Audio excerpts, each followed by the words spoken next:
Now, this boss of mine, a brilliant leader, a guy that I look upon to. Again, there's these questions that the leaders ask, and he asked me a question saying that, Ketan, today, if you quit, how many people from your business are going to do whatever it takes to retain you? Assignment, very challenging, very purpose driven business. I was loving it. I got into it. I realized that the opportunity to deliver functionally was humongous. Now I literally did 4 or 5 people's job. I just made it happen because that was one gap that I identified. For me, it was a change because prior to this, I was managing a 24-25 member team, and now I choose a role which is an individual contributor role, and which is demanding, and I'm delivering day in, day out. I'm loving it, but I was not able to get through to their circle, into that business circle for initial few months. And I was wondering, why is it happening? I would try that, but I'll be sent back. I will try getting into that. I'll come back. I'll work more. I'll deliver more. But for some reason, it was not working out. So one day I said, I'm done. I went to my functional boss, my functional manager, and said, boss, I'm done.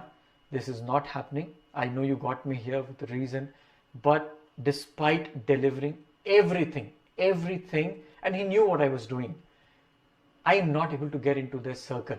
Now this is concerning. I don't think so I belong here.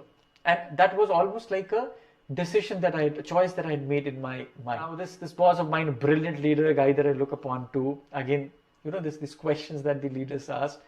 And he asked me a question saying that, Ketan, today, if you quit, how many people from your business are going to do whatever it takes to retain you?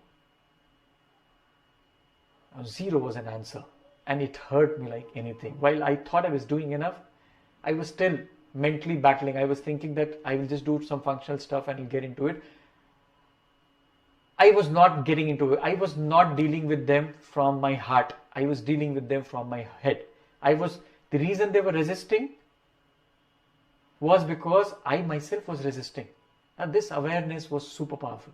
Went ahead, changed this thought, started doing a lot of heart-to-heart interaction and conversation, and magic started to happen. And I tell you, when I quit, when I left that business, I had to do that. I had some choices that I had to make for myself.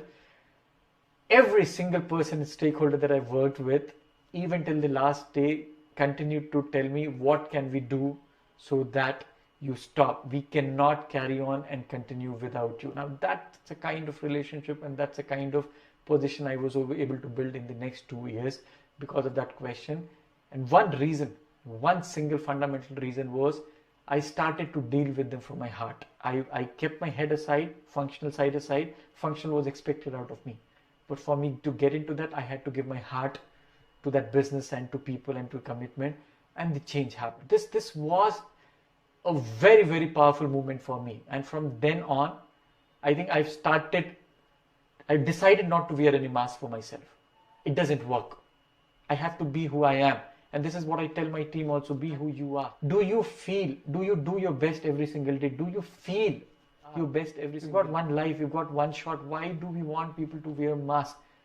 So this is what I learned. It is the most interesting and inspiring question that somebody raised to me, and I am a great subscriber of that now. In fact, if you see, in a way, this is exactly what coaching does. And look at our education system and society.